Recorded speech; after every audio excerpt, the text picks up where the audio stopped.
Ma femme et moi étions assis dans un restaurant quand un homme s'est précipité vers nous, m'a pointé du doigt et a grogné « C'est qui ça ?» Ma femme s'est figée. Salut Reddit. Je m'appelle Damien, j'ai 34 ans, marié depuis 6 ans. Et je pensais avoir tout compris à la vie. Il s'avère que ma femme menait une double vie et se payait ma tête dans mon dos. Prenez du popcorn et profitez du spectacle. Je me souviens avoir regardé ma montre, me demandant si le serveur avait oublié nos entrées. Il était 20h, un samedi soir, le jour de notre 6e anniversaire de mariage. Catherine avait choisi le restaurant, un endroit hors de prix en centre-ville. Elle disait vouloir un endroit spécial. Laissez-moi vous parler de ma femme. Catherine était le genre de femme qui pensait que le monde entier lui devait quelque chose. Belle, certes, avec des pommettes hautes, des cheveux parfaits, et un sourire qui pouvait lui obtenir tout ce qu'elle voulait. Mais sous tout ça, elle calculait en permanence ce que chaque personne pouvait lui apporter. Je ne l'avais pas remarqué quand nous sortions ensemble, mais à la 3e année, c'était devenu une évidence. À la 6e année, je l'avais juste accepté comme le prix à payer pour avoir la paix. C'était ma première erreur. La deuxième a été de penser que cette paix en valait la peine. Je suis plombier. J'ai ma propre entreprise, 12 employés, et des contrats avec 3 sociétés de gestion immobilière à travers la ville. Ce n'est pas un travail glamour, mais j'ai bâti quelque chose de concret à partir de rien. J'ai commencé avec une camionnette et une clé à molette. Maintenant, j'ai des bureaux, un entrepôt, et une réputation qui fait sonner le téléphone. Catherine ne manquait jamais une occasion de rappeler aux gens, lors des soirées, que son mari réparait des toilettes pour gagner sa vie. Elle riait comme si c'était une blague, puis changeait de sujet pour parler de quelque chose qui la mettait en valeur. Ce n'était jamais une blague. Le restaurant était bondé ce soir-là. Des couples partout. Des premiers rendez-vous, des anniversaires, et de temps en temps, un dîner d'affaires un peu gênant. Elle était particulièrement charmante. Elle n'arrêtait pas de me toucher la main à travers la table. Elle riait à des choses qui n'étaient pas drôles. Elle complimentait ma chemise comme si elle ne l'avait pas déjà vue des centaines de fois. Elle était nerveuse. C'est là que j'ai remarqué du mouvement à l'autre bout de la pièce. Un type se dirigeait droit sur nous. Grand, bâti en athlète, les cheveux bruns. Il ne cherchait pas une table vide. Il était fixé sur nous, fonçant droit sur notre table avec l'expression de quelqu'un qui s'apprête à faire passer une très mauvaise soirée à quelqu'un d'autre. Il s'est arrêté juste à côté de nous et a pointé son doigt directement sur moi. Sa voix était assez forte pour que les tables environnantes fassent silence. « C'est qui ça, Catherine ?» J'ai regardé ma femme, m'attendant à ce qu'elle en rie, mais elle n'a pas ri. Elle n'a rien dit. Son visage est devenu livide. Ses mains se sont mises à trembler. Le silence s'est prolongé. 3 secondes, 5 secondes. Ça m'a paru une éternité. Je me suis tourné vers le type, je l'ai regardé droit dans les yeux, et quelque chose est passé entre nous. Ses yeux ont balayé le visage figé de Catherine, ont enregistré sa culpabilité évidente, puis sont revenus vers moi. Je l'ai regardé faire le calcul. Il a cligné des yeux, a fait un demi-pas en arrière, son attitude a changé. « Oh mec, autant pour moi », a-t-il dit, sa voix complètement différente maintenant. Décontracté, gêné. Je croyais que c'était quelqu'un d'autre. Vous ressemblez tellement à laisser tomber. Je me suis trompé de couple. Désolé pour ça. Bon dîner. Impeccable. Il m'a fait un tout petit signe de tête, à peine perceptible, quelque chose que Catherine ne pouvait pas voir sous son angle, a tourné les talons et a traversé le restaurant dans l'autre sens comme si de rien n'était. Catherine a poussé un immense soupir. Elle a lentement repris des couleurs. C'était tellement bizarre, a-t-elle dit, la voix un peu trop aiguë. Il a dû me prendre pour quelqu'un d'autre. On me dit souvent que j'ai un visage commun. Fou, non? Fou, ai-je approuvé. Mais je me disais déjà que ce type connaissait son prénom. Il avait dit Catherine. Claire comme de l'eau de roche. Il savait exactement qui elle était. Et la façon dont elle s'était figée m'en disait beaucoup plus que ce que sa bouche, trop maligne, voulait bien admettre. Nous avons fini de dîner. Catherine s'est détendue au fil de la soirée, se convainquant probablement que j'avais gobé l'histoire de la confusion d'identité. Elle a commandé un dessert, a parlé de son envie de refaire la salle de bain principale, et a mentionné que sa sœur Daphné viendrait nous rendre visite le week-end prochain. Des trucs normaux. J'ai hoché la tête, dit ce qu'il fallait quand il le fallait, pendant que mon cerveau repassait silencieusement en revue chaque moment suspect de l'année écoulée. Les soirées tardives au travail qui ne correspondaient pas à sa véritable charge de travail. Les brunchs du week-end avec des amis que je n'avais jamais rencontrés. Les appels téléphoniques qu'elle allait prendre dans une autre pièce. Les SMS qui la faisaient sourire d'une manière dont elle ne me souriait plus jamais. Tous ces petits moments que j'avais mis sur le compte de la routine conjugale formaient soudain un schéma si évident que je me suis senti idiot de ne pas l'avoir vu. Quand elle s'est excusée pour aller aux toilettes, j'ai agi vite. J'ai attrapé une serviette sur notre table, j'y ai écrit mon numéro de téléphone avec le stylo que j'ai toujours sur moi, et j'ai fait signe à notre serveur. Vous voyez ce type au bar? Cheveux bruns, chemise grise. Le serveur a jeté un coup d'œil. Ouais. Donnez-lui ça. Dites-lui qu'on devrait discuter. Le serveur a regardé la serviette, puis moi, puis la chaise vide où Catherine était assise. Sale soirée, a-t-il demandé. Mec, tu n'en as pas idée. Il a glissé la serviette dans sa poche. Je m'en occupe. Et pour ce que ça vaut, j'ai déjà vu cette dame ici. Elle n'était pas avec vous. En plein milieu de l'après-midi, il y a peut-être 2 mois. Avec le même type qui est au bar. L'addition frôlait déjà les 300, alors j'ai arrondi à la centaine supérieure et ajouté 20 de plus pour son aide. Ça valait bien cette information. Catherine est revenue des toilettes avec du rouge à lèvres frais et un sourire qui n'atteignait pas ses yeux. Nous sommes rentrés chez nous dans un silence confortable. Elle s'est endormie rapidement cette nuit-là, probablement épuisée par la chute d'adrénaline. Je suis resté éveillé jusqu'à 3 heures du matin, fixant le plafond, rejouant chaque détail, attendant que mon téléphone sonne. Il s'appelait Enzo. Il m'a appelé à midi le lendemain. La conversation a été courte, prudente, chacun tournant autour du pot. Aucun de nous ne voulait trop en dire par téléphone. Nous avons convenu de nous retrouver dans un dîner dans les quartiers de la ville. J'ai dit à Catherine que j'avais une urgence chez l'un de mes clients en gestion immobilière, une rupture de canalisation dans un bâtiment commercial qui nécessitait une intervention immédiate. Elle a à peine levé les yeux de son téléphone. Elle n'a même pas demandé de quel bâtiment il s'agissait. 6 ans de mariage et elle ne pouvait même pas prendre la peine de feindre un intérêt pour mon travail pendant 5 secondes. Enzo était déjà installé dans une banquette quand je suis arrivé. Dos au mur, face à la porte. Je me suis glissé sur le siège en face de lui. Aucun de nous n'a parlé pendant une bonne minute. Juste 2 mecs assis dans un resto, essayant de trouver ce qu'on est censé dire à l'homme qui couche avec votre femme. La serveuse est passée. Nous avons tous les deux commandé un café et elle nous a laissés tranquilles. C'est bizarre, a fini par dire Enzo. Ouais, je n'arrête pas de me dire que je devrais m'excuser, mais je ne sais pas trop pourquoi je m'excuserais. Je ne savais pas, je sais que tu ne savais pas, il a remué son café. 6 mois, a-t-il dit. Elle m'a dit qu'elle était séparée. Elle a dit que son mari n'était plus qu'un colocataire, que les papiers du divorce étaient déjà en cours de rédaction, qu'elle attendait juste que tout soit finalisé avant de déménager. J'ai hoché la tête, assimilant l'information. On est mariés depuis 6 ans. Pas de séparation, pas de papier de divorce, pas même une dispute sérieuse à ce sujet. On vient juste de fêter notre anniversaire de mariage. C'est elle qui a choisi le restaurant. Enzo a fermé les yeux et s'est pincé l'arête du nez. Je me sens comme un idiot fini. Bienvenue au club. Elle m'a sorti toute une histoire sur un mari émotionnellement indisponible qui la rendait invisible. Elle disait que tu travaillais tout le temps, que tu ne l'emmenais nulle part, qu'elle se sentait comme un meuble. Quelque chose s'est tordu dans ma poitrine, car elle avait suffisamment pensé à moi pour inventer toute une histoire. Je l'ai emmenée hier soir dans un restaurant qui m'a coûté 300 balles, ai-je dit. Je l'emmène en vacances tous les ans. Je lui ai acheté une voiture au printemps dernier parce qu'elle disait que l'ancienne lui donnait l'air d'une ratée, mais bien sûr, émotionnellement indisponible. Ouais, eh bien, elle est douée pour dire aux gens ce qu'ils veulent entendre. C'était la première chose vraie que quelqu'un avait dite sur Catherine depuis des années. Alors, qu'est-ce qu'on fait, a demandé Enzo. C'était la question sur laquelle je planchais depuis la veille.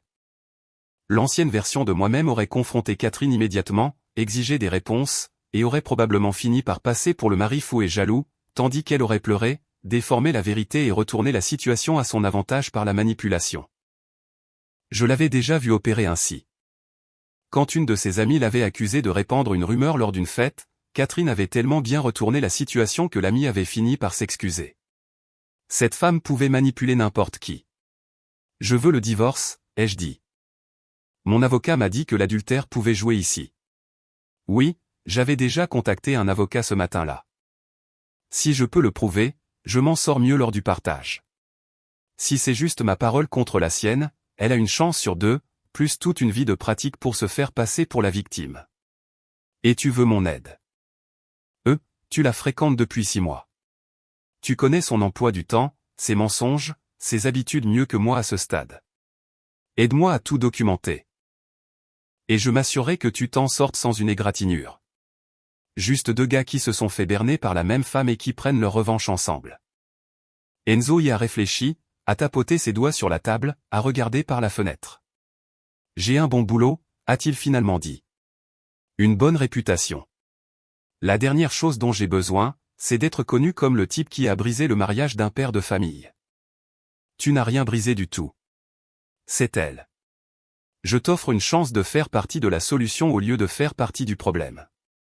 10 secondes de silence supplémentaire. Puis il a tendu la main. D'accord, j'en suis. De quoi as-tu besoin? Au cours des 3 heures suivantes, carburant au mauvais café et à la nourriture encore pire du dîner, nous avons tout cartographié. Enzo m'a donné des dates, des heures, des lieux, les hôtels qu'ils avaient utilisés, les restaurants qu'ils avaient visités, l'appartement qu'elle lui avait présenté comme son logement temporaire en attendant que son faux divorce soit finalisé. Cet appartement était en réalité celui de sa sœur, Daphné, ce qui expliquait beaucoup de choses. Daphné était la sœur cadette de Catherine de 3 ans. Elle avait couvert Catherine pendant tout ce temps, fournissant des alibis, des histoires de couverture et une adresse pratique pour ses activités extra-conjugales. Chaque fois que Catherine disait qu'elle était chez Daphné, elle était en fait avec Enzo. Chaque fois qu'elle disait que Daphné avait besoin d'aide pour quelque chose, elle était en fait quelque part où une épouse ne devrait pas être. 2 sœurs travaillant en équipe pour tromper tout leur entourage. Daphné a un petit ami, ai-je demandé. Ouais, un gars de la finance. Tyler, un truc comme ça. Ils sortent ensemble depuis environ 1 an. Donc Tyler n'a aucune idée que sa petite amie sert de couverture à une femme infidèle. Aucune idée. Il a l'air d'un type bien, en plus. Je l'ai rencontré une fois quand il est passé chercher Daphné. J'ai gardé cette information dans un coin de ma tête pour plus tard. Avant de partir, Enzo m'a posé une question qui m'a pris au dépourvu. Comment fais-tu pour rester si calme face à ça? Si je découvrais que ma femme me trompe, je taperais dans les murs. J'y ai réfléchi. Je crois que j'ai arrêté d'être surpris par Catherine il y a longtemps, ai-je fini par dire. Cela n'a fait que confirmer ce que je soupçonnais déjà mais que je ne voulais pas prouver.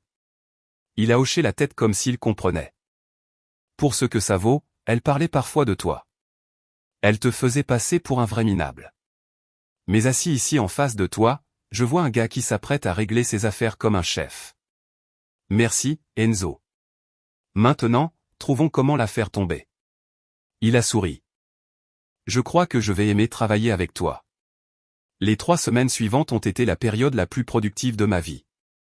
J'avais 2 autres personnes pour m'aider en plus d'Enzo, mon petit frère Sam, qui travaillait dans un cabinet d'avocats en centre-ville, et mon pote Ricky, qui était mon meilleur ami depuis le lycée et qui s'y connaissait en finance.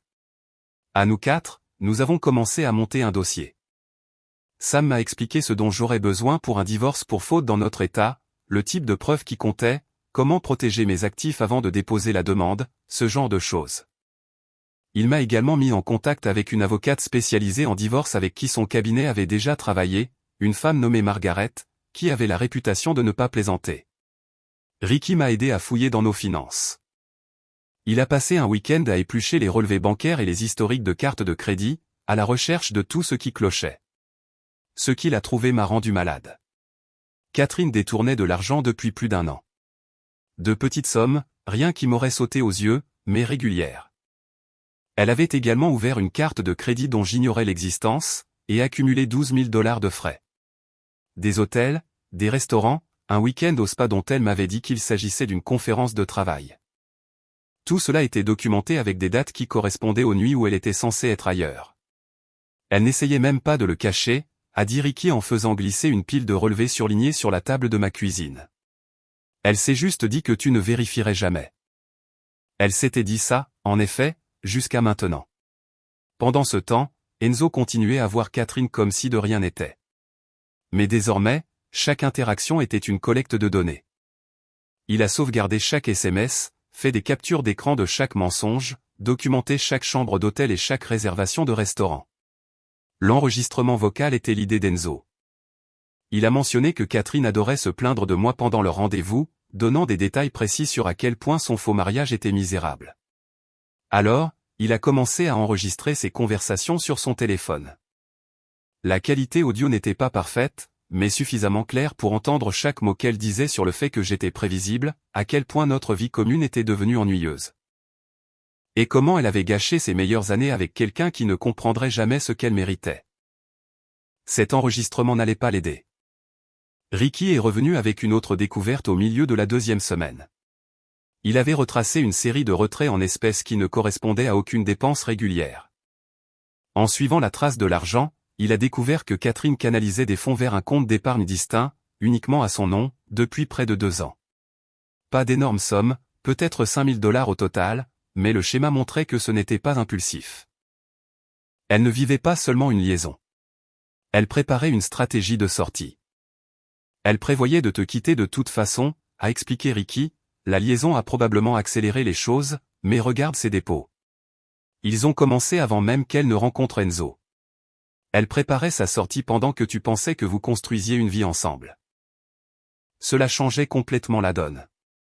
C'était prémédité. Une arnaque à long terme que j'avais été trop confiant pour remarquer. Le plus dur était d'agir normalement à la maison. Chaque matin, je me réveillais à côté d'une femme qui couchait avec un autre depuis 6 mois. Je restais allongé là pendant quelques minutes avant qu'elle ne se réveille, à regarder son visage, en essayant de comprendre où était passée la femme que j'avais épousée. Peut-être n'avait-elle jamais existé. Puis elle se réveillait, je souriais, nous prenions un café ensemble et je l'embrassais pour lui dire au revoir avant de partir au travail. Cette comédie m'épuisait. Certains soirs, je restais assis dans mon camion dans l'allée pendant 10 minutes avant d'entrer, juste pour me remettre les idées en place, juste pour remettre le masque. Puis je me souvenais des enregistrements et des SMS. De la façon dont elle riait avec Enzo, de la facilité avec laquelle elle me dupait. Et le chagrin se transformait en quelque chose de plus dur, quelque chose qui pouvait attendre. Sa sœur Daphné est venue nous voir un week-end, comme Catherine l'avait mentionné. Son petit ami Tyler l'accompagnait, un type bien qui n'avait manifestement aucune idée que sa copine était une complice professionnelle. J'ai regardé les sœurs échanger des regards codés toute la soirée. Des petits signaux, des blagues d'initiés. Elles se croyaient subtiles. Elles ne l'étaient pas. Tyler et moi nous sommes retrouvés sur la terrasse arrière pendant que les sœurs complotaient, ou peu importe ce que font des sœurs complices. Il travaillait dans l'immobilier commercial.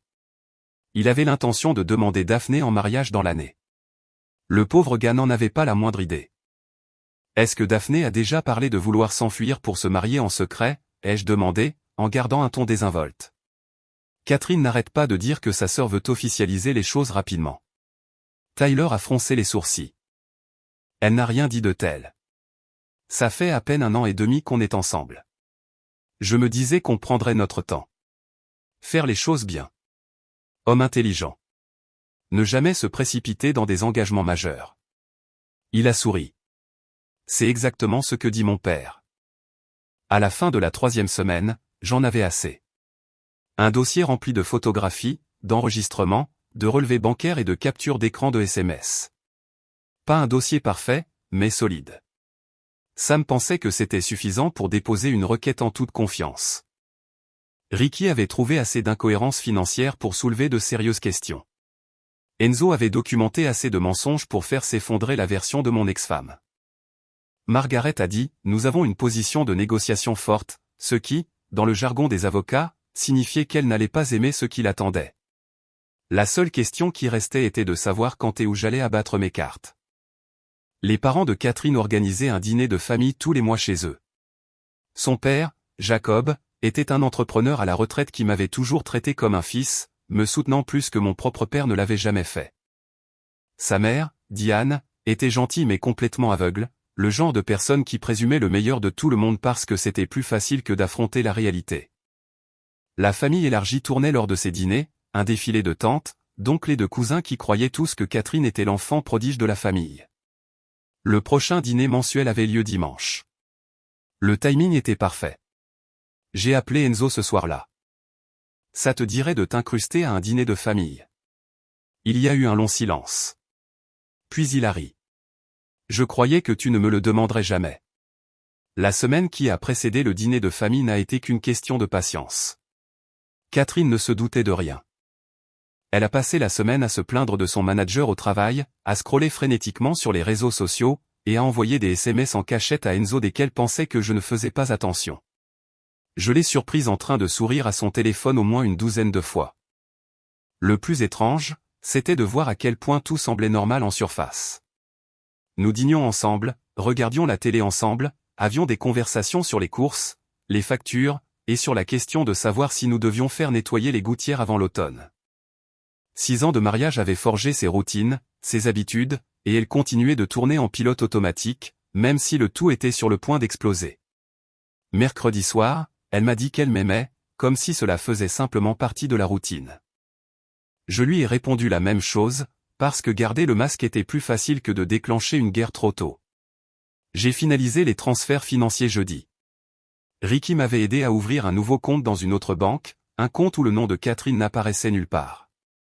Tout ce que je pouvais légalement déplacer est allé là-bas.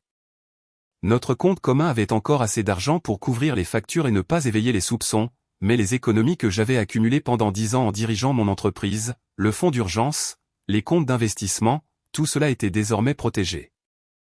Lorsque Catherine essaierait d'accéder à ces fonds, elle ne trouverait que de la poussière et une très mauvaise surprise. Margaret m'a appelé vendredi après-midi pour confirmer que les papiers du divorce étaient prêts. Elle m'a réexpliqué la procédure une dernière fois, s'est assurée que je comprenais bien le calendrier, et m'a rappelé que les preuves que nous avions étaient solides, mais qu'elles ne garantissaient aucun résultat particulier. J'ai récupéré les papiers cet après-midi-là, je les ai tenus dans mes mains pendant un long moment, assis dans mon camion sur le parking devant le bureau de Margaret. 6 ans de mariage, réduit à une pile de jargon juridique et de numéros de pièces à conviction. J'aurais dû ressentir ça comme un échec. Au lieu de cela, j'avais juste l'impression que c'était la fin de quelque chose qui devait se terminer depuis longtemps. Sam est passé à la maison ce soir-là pendant que Catherine était à son club de lecture, qui était en fait l'appartement d'Enzo. Nous nous sommes assis sur ma terrasse et avons passé en revue le plan une dernière fois. Le timing, la chronologie, les plans de secours si quelque chose tournait mal. « Tu es sûr de vouloir impliquer la sœur ?» a-t-il demandé. « Ça va faire beaucoup de dommages collatéraux. » Daphné ment à son propre petit ami depuis 6 mois d'affilée. Tout ça pour aider Catherine à mener sa double vie. Tyler mérite de savoir qu'il construit un avenir avec quelqu'un qui est incapable de dire la vérité. C'est juste. Je voulais juste m'assurer que tu y avais bien réfléchi. Mon frère, je n'ai pensé qu'à ça pendant 3 semaines. Je sais exactement ce que je fais. Sam a hoché la tête. Il avait été sceptique au début, quand je lui avais parlé du gars au restaurant et de ce que j'avais trouvé sur le téléphone de Catherine. Pas sceptique face aux faits, juste inquiet pour moi, se demandant si je gérais bien la situation, si je n'allais pas faire une bêtise. Il s'était détendu quand il avait vu à quel point j'étais méthodique dans toute cette affaire. Samedi soir, Enzo et moi avons une autre dernière réunion de coordination sur un parking derrière un supermarché. Nous étions devenus parano à l'idée de nous envoyer des SMS ou de nous appeler, convaincus que Catherine finirait d'une manière ou d'une autre par découvrir notre alliance. Probablement inutile, mais aucun de nous ne voulait prendre de risques si près du but. Tu te pointes 30 minutes après que j'ai commencé, ai-je expliqué, adossé à sa voiture. Je t'enverrai l'adresse par SMS quand je serai prêt. C'est son père qui ouvrira la porte. À ce moment-là, j'aurai déjà prononcé ton nom. Il te laissera entrer juste pour avoir des réponses. Et ensuite? Ensuite, tu leur racontes ta version, comment tu l'as rencontrée, ce qu'elle t'a dit sur moi, toute l'histoire. Enzo est resté silencieux un instant. Ça va faire exploser toute sa vie. Ouais. T'es d'accord avec ça? J'y ai réfléchi. Elle vit dans le mensonge depuis 6 mois, probablement plus longtemps d'après ce que Ricky a trouvé. Elle m'a pris mon argent, a abusé de ma confiance, à préparer un plan de sortie pendant que je croyais qu'on construisait un mariage. Alors ouais, je suis d'accord avec ça. Il a lentement hoché la tête. Très bien, alors. 30 minutes après ton SMS. Dimanche matin, je me suis réveillé à côté de Catherine pour la dernière fois en tant que son mari. Elle dormait paisiblement, sa respiration était régulière, rêvant probablement de l'avenir qu'elle s'était imaginé avec Enzo, un avenir qui n'allait jamais se concrétiser. J'ai préparé du café, je me suis assis sur la terrasse arrière et j'ai regardé le soleil se lever. Ça allait être une belle journée. Le dîner de famille avait lieu chez Jacob et Diane, une grande maison de plein-pied qu'ils possédaient depuis 30 ans. Les voitures bordaient déjà l'allée à notre arrivée. Tante, oncle, cousin, toute la clique. Catherine était d'excellente humeur, jacassant à propos d'un drame dans son bureau, complètement ignorante que son propre drame était sur le point de se jouer devant toutes les personnes qu'elle avait passé sa vie à essayer d'impressionner. À l'intérieur, la maison sentait le pain fait maison de Diane.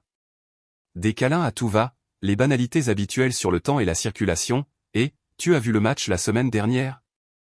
Jacob m'a pris à part pour me poser une question sur un problème de plomberie dans leur propriété en location, et j'ai promis d'envoyer un de mes gars lundi. Des trucs de famille normaux.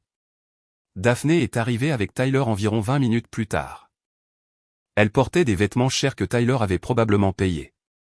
Il m'a serré la main, a fait une blague sur la ligue de football fantasy, et s'est éloigné pour parler de stratégie d'investissement avec l'un des oncles de Catherine. Vraiment un chic type. Le dîner a été le chaos habituel. Trop de conversations en même temps. Les gens se passaient les plats et s'interrompaient. J'ai mangé, participé à des discussions sans importance, tout en regardant l'horloge au mur avancer vers le H. Catherine était en pleine forme ce soir-là, charmante, attentionnée, riant au bon moment. Elle me touchait le bras quand elle parlait, complimentait la cuisine de sa mère, posait des questions à son père sur son jeu de golf. La fille parfaite, l'épouse parfaite. Après le plat principal, tout le monde a migré vers le salon pour le café et le légendaire croustillant aux pommes de Diane. La conversation s'est installée dans le murmure confortable d'une famille qui avait passé des décennies en compagnie les uns des autres. Jacob racontait une anecdote sur un accident de chantier dans les années 80. Daphné montrait quelque chose à Tyler sur son téléphone, probablement des annonces immobilières qu'ils avaient regardées. Catherine riait de quelque chose qu'avait dit sa tante. C'était mon moment. Je me suis levé et j'ai demandé l'attention de tout le monde. Le silence s'est progressivement fait dans la pièce. Tous les regards se sont tournés vers moi. Catherine m'a regardé avec curiosité, s'attendant probablement à une sorte d'annonce sur la rénovation de la maison ou peut-être un voyage surprise. Ses parents ont souri.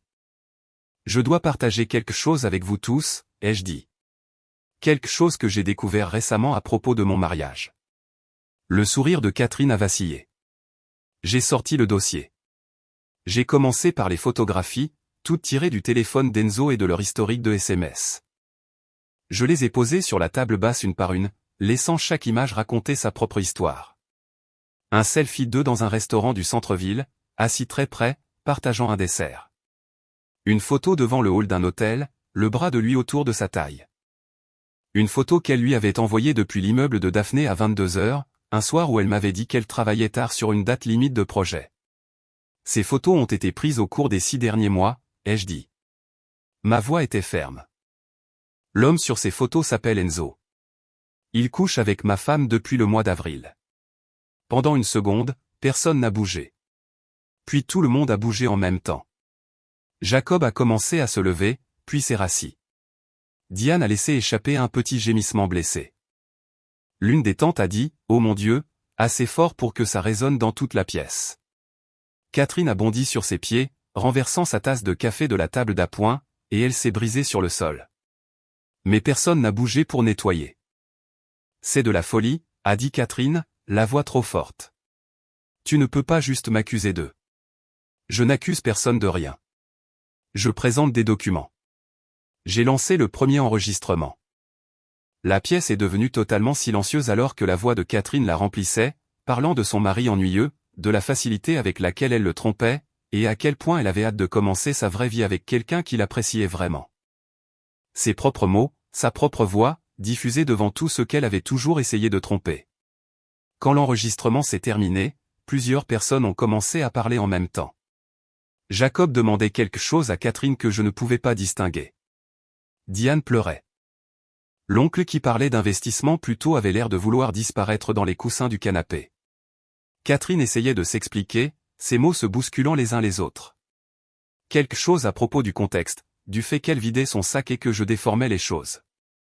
Cet enregistrement est sorti de son contexte, a-t-elle pleuré. Je me vidais la tête avec un ami à propos d'eux. C'est à ce moment-là que la sonnette a retenti. Jacob s'est levé lentement, probablement reconnaissant d'avoir une excuse pour quitter la pièce. Il s'est dirigé vers la porte d'entrée et quand il est revenu, 30 secondes plus tard, Enzo le suivait de près. Catherine a eu le souffle coupé.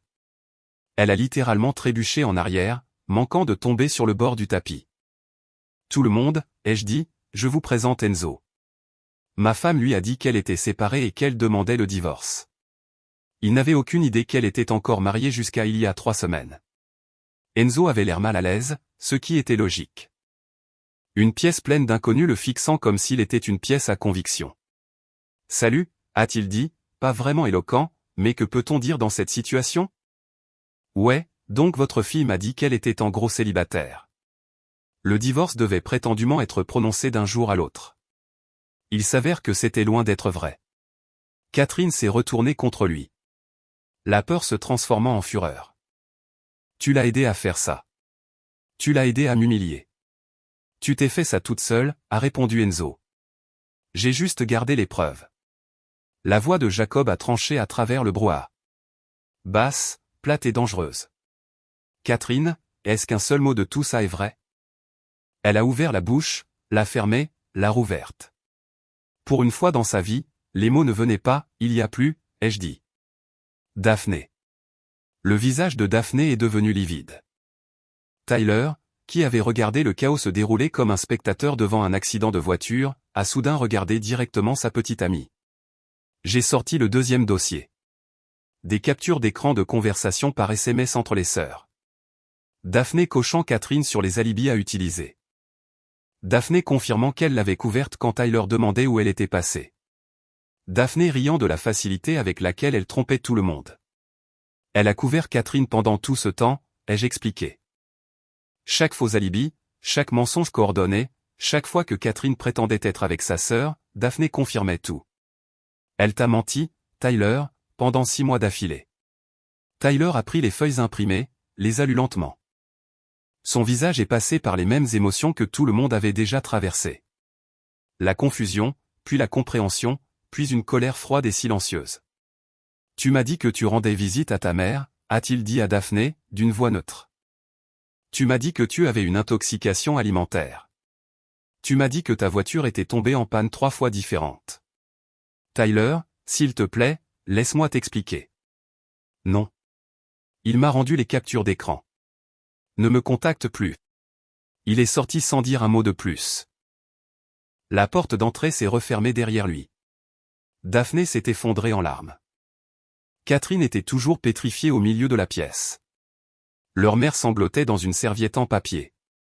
Et Jacob, l'homme qui m'avait traité comme son propre fils pendant 6 ans, s'est approché et a posé sa main fermement sur mon épaule. « De quoi as-tu besoin de ma part » a-t-il demandé doucement. « Rien, monsieur. J'avais juste besoin que vous sachiez la vérité avant que je dépose le dossier. Maintenant, vous la connaissez. Quoi que tu fasses par la suite, je te soutiens complètement. » J'ai glissé ma main dans le dossier une dernière fois et j'en ai sorti les papiers du divorce. Je me suis avancé vers Catherine, qui a reculé d'un mouvement brusque comme si j'allais la frapper, et j'ai placé fermement les documents dans ses mains tremblantes. Tu as été assigné en justice. Joyeux anniversaire. Les semaines qui ont suivi le dîner de famille ont été chaotiques. Catherine a très mal pris d'avoir été démasquée. Non pas que je m'attendais à autre chose. Elle a débarqué sur l'un de mes chantiers la semaine après le dîner, s'est plantée sur le parking en hurlant que je l'avais humiliée devant tous les gens qu'elle aimait. Mes gars sont restés là, gênés, jusqu'à ce qu'elle s'épuise et s'en aille en voiture. Personne ne savait quoi dire après ça. Je suis juste retourné au travail. Elle a essayé de me frapper là où elle pensait que ça ferait mal, appelant quelques clients et publiant des trucs vagues sur la trahison en ligne, mais j'avais déjà prévenu mes principaux comptes. Et la sympathie d'Internet n'a pas duré une fois que son propre cousin a pratiquement sous-entendu qu'elle mentait. Les publications ont discrètement disparu, et son élan aussi. Daphné avait ses propres problèmes. Tyler avait coupé les ponts avec elle complètement après être sorti de ce dîner. Il avait bloqué son numéro, l'avait bloqué sur tous les réseaux, et avait expliqué exactement pourquoi à leurs amis communs. Dans les 2 semaines qui ont suivi, il voyait apparemment quelqu'un d'autre, ce qui était peut-être de la mesquinerie ou simplement sa façon de faire face. Quoi qu'il en soit, Daphné a rejeté la faute sur Catherine pour toute cette histoire, et Catherine a rejeté la faute sur moi, et leurs dîners de famille se sont transformés en silence glacial et en excuses pour ne pas s'y rendre. Jacob a pris de mes nouvelles à quelques reprises pendant ces semaines. Il appelait pour voir comment j'allais, me demandait si j'avais besoin de quelque chose. Il s'est excusé une fois officiellement pour le comportement de sa fille. Il a dit qu'il l'avait mieux élevée que ça et qu'il ne comprenait pas où les choses avaient mal tourné. Je lui ai dit que ce n'était pas de sa faute. Certaines personnes deviennent ce qu'elles sont, peu importe la façon dont elles ont été élevées. Il a apprécié. Le divorce en lui-même a été un parcours du combattant. Margaret était douée dans son travail, mais même les bons avocats ne peuvent pas faire avancer le système judiciaire plus vite qu'il ne le veut. Il y a eu des dépôts de dossiers, des réponses, des contre-dépôts. L'avocat de Catherine a essayé de négocier, puis a essayé de gagner du temps, puis a semblé accepter l'inévitable. La première offre de règlement à l'amiable est arrivée au bout de 3 semaines environ. Catherine l'a rejetée. La deuxième offre est arrivée 1 mois plus tard. Elle l'a rejetée aussi. Margaret m'avait prévenu qu'elle essaierait peut-être de faire traîner les choses en longueur, soit pour me punir, soit en espérant que je me fatiguerais et que j'accepterais des conditions pires juste pour en finir. Mais Catherine est arrivée au bout de ses ressources avant que je n'arrive au bout de ma patience.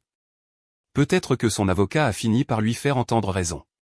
Peut-être qu'elle n'avait plus d'argent. Quoi qu'il en soit, elle a signé la 3e offre 2 jours avant que nous devions comparaître devant un juge. Les conditions n'étaient pas parfaites, mais elles étaient justes compte tenu des circonstances. J'ai gardé la maison et les actifs de l'entreprise.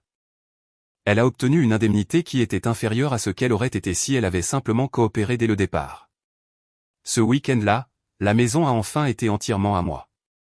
Ça m'a fait bizarre au début, d'être là sans personne d'autre. Les meubles étaient les mêmes. Les photos sur les murs, moins les quelques-unes qu'elle avait emportées, étaient les mêmes. Mais tout l'endroit semblait plus léger, d'une certaine façon, comme si on en avait enfin sorti un poids mort. Ricky et Sam m'ont aidé à vider les affaires qu'elle avait laissées derrière elle, des cartons de vêtements qu'elle n'avait pas pris la peine de récupérer, des décorations qu'elle avait choisies et que je n'avais jamais vraiment aimées, des photos de mariage que je ne pouvais plus regarder. Nous avons tout chargé dans un garde-meuble, et je lui ai dit où se trouvait la clé. Ce n'était plus mon problème après ça. Les premières semaines seules ont demandé une adaptation. On se crée des habitudes au bout de 6 ans avec quelqu'un. On s'habitue à la présence d'une autre personne, à ses routines, au bruit qu'elle fait en se déplaçant dans la maison. Soudain, tout ça avait disparu. Mais le silence était pur. Pas le silence lourd et étouffant de vivre avec quelqu'un en qui on ne peut pas avoir confiance. Juste une solitude ordinaire. Le genre de solitude qui est en fait paisible une fois qu'on arrête de lutter contre. 3 mois après la finalisation du divorce, la vie avait repris un cours presque normal. J'étais dans un bar des sports avec la bande, en train de regarder un match des playoffs sur les grands écrans. Enzo était devenu un habitué, à ce stade. Ce qui avait commencé comme une alliance de nécessité s'était transformé en véritable amitié. Il s'entendait bien avec Sam et Ricky, et plus aucun de nous ne se sentait bizarre par rapport à la façon dont nous nous étions rencontrés. Nous étions dans notre box habituelle, des ailes de poulet sur la table, en train de débattre sur un mauvais appel de l'arbitre, quand Ricky m'a donné un coup de coude et a fait un signe de tête vers la porte. Catherine venait d'entrer. Elle m'a repéré presque immédiatement. Elle est restée plantée là 1 seconde, comme pour trouver le courage, puis s'est mise à marcher vers nous. Elle avait l'air amochée, fatiguée autour des yeux, arborant le genre de fausse assurance qui ne trompe personne. Elle s'est arrêtée à notre table, a vu Enzo assis à côté de moi. Son visage a exprimé quelque chose de complexe. Il faut que je te parle, qu'on parle en privé. C'est très bien ici. Elle est restée là, tiraillée entre l'envie de partir et de dire ce qu'elle était venue dire. La table s'était tue. Même le match semblait s'estomper en bruit de fond. J'ai fait des erreurs, a-t-elle fini par dire.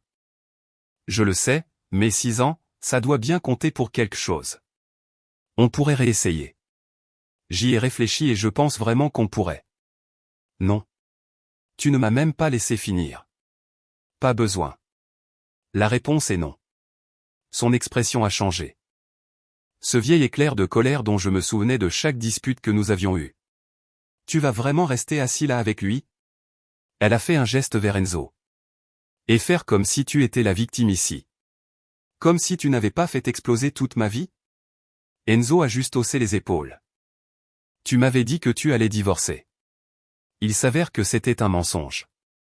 On dirait bien que tu as fait exploser ta vie toute seule. C'est tout ce qu'il a dit.